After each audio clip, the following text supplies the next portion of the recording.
अब बहुपदों के गुणनखंड में यदि हम एक और उदाहरण लेते हैं बहुपदों के गुणनखंड का, मान लीजिए आपको दिया है x square minus 3x minus 4। ये क्वेश्चन है प्रश्नावली 3 का पहला क्वेश्चन। यहाँ पर अंतिम पद आपको ऋणात्मक दिया हुआ है। अब अंतिम पद ऋणात्मक दिया है तो हम इस ऋण 4 के क्या क्या गुणनखंड लिख सकते हैं वो देख लें। तो इसको लिखते हैं 1 गुणा 4, 2 गुणा 2, और कोई संभावित है तो लिख लें, लेकिन यहाँ पर केवल दो तरह से उसको लिखा जा सकता है। इन दोनों तरीकों में देखें तो ऋण 4 है और इसलिए हम ऐसे गुणनखंड चुने जिनका अंतर मध्य पद के बराबर आता हो। तो अंतर 4 और 1 का अंतर 3 आता है, तो इसके मध्य पद को आप 4 और 1 में विभाजित करेंगे तो बराबर लिख सकते हैं इसको x square minus 4 minus 1 x और 4 इंटू 1। 4 को भी 4 गुणा 1 लिखा जा सकता है तो 4 इंटू 1। जब कोष्ठक हटाएंगे इधर से x का गुणा होगा, लेकिन यहाँ माइनस का गुणा होगा। X square minus 4x minus x और माइनस 4 इंटू 1, और कोष्ठक हटा दें, माइनस का गुणा होगा x square minus 4x minus का माइनस से गुणा प्लस x और माइनस 4 इंटू 1। इसमें 1 का गुणा लिखा नहीं जाता, इसलिए यहाँ पर भी अब 4 पद हो गए हैं। अब प्रथम 2 से अलग निकालें तो x निकालेंगे तो x स्क्वायर में से x गया, x बचेगा, और 4x में से x गया तो 4 बचा। और दूसरे दो पदों में यहाँ केवल x है और यहाँ केवल 4 और 1 है, तो यहाँ कोई उभयनिष्ठ नहीं दिख रहा है।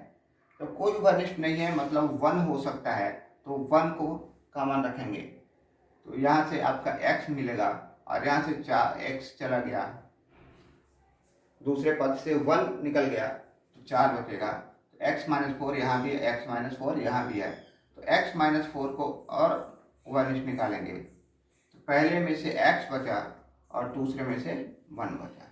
तो ये इसके दो गुणनखंड हो गए। इसी तरह से एक अन्य क्वेश्चन भी लेंगे इसमें, जिसमें प्रथम पद का कोई गुणांक हो। क्वेश्चन नंबर 9,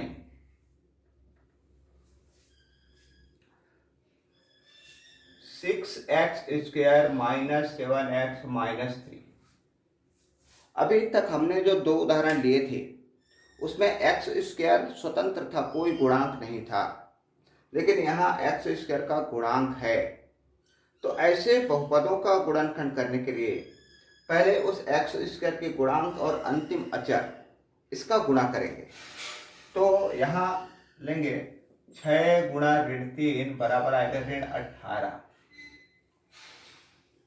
अब इस ऋण 18 के संभावित गुणनखंड लिखेंगे तो ऋण 18 को क्या लिख सकते हैं, 1 गुणा 18, 2 गुणा 9, 3 गुणा 6, जो भी संभावित गुणनखंड है वो सब लिख लें।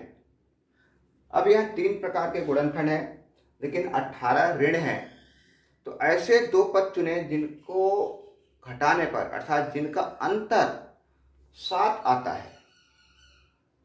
तो 7 आएगा 9 और 2 में, 9 में 2 घटाने से 7 आता है, और साथ ही ये ऋण का चिन्ह है, मध्य पद भी ऋणात्मक है।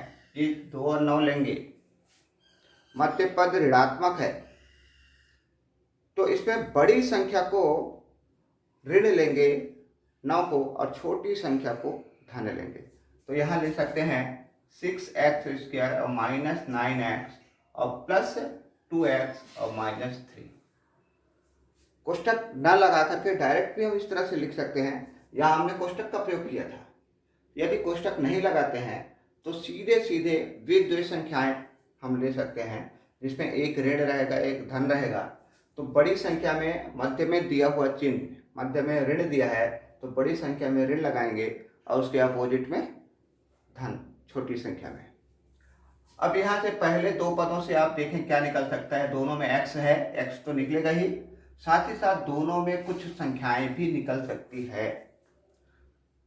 6 और 9 दोनों को 3 जो है विभाजित करती है, दोनों 3 से विभाजित होते हैं, इसलिए दोनों में 3 का उभयनिष्ठ निकलेगा। 3 और x, 3 निकल गया और x निकल गया, तो यहाँ से बच जाएगा 2x और ऋण 9x में 3x का भाग देंगे तो 3 बचेगा।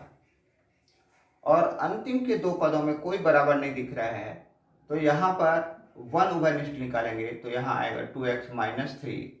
अब ये देखो, पहला कोष्टक भी 2x माइनस 3 है, दूसरा कोष्टक भी 2x माइनस 3 है, तो इस 2x माइनस 3 को फिर बाहर निकालने, तो 2x माइनस 3 को बाहर निकालेंगे, तो पहले से आपको मिला 3x प्लस 3x और फिर दूसरे से प्लस 1, तो इसके भी 2 गुणनखंड हो जाएंगे, 3x माइनस 1 और 2x माइनस 3 और 3x प्लस 1, ये आपके आंसर कहे जाएंगे।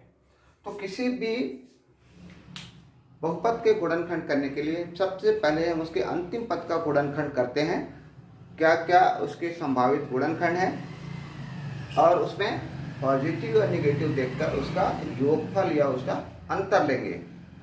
दूसरी चीज, यदि उसमें एक्स स्क्वायर का कोई गुणांक है तो उस गुणांक तथा अंतिम में दिए गए अचर पद दोनों का गुणा करेंगे और फिर उसके संभावित गुणनखंड लिखेंगे और वहां से हम फिर योग या अंतर को देखेंगे, तो इस तरह से इसका गुणनखंड संभव होगा।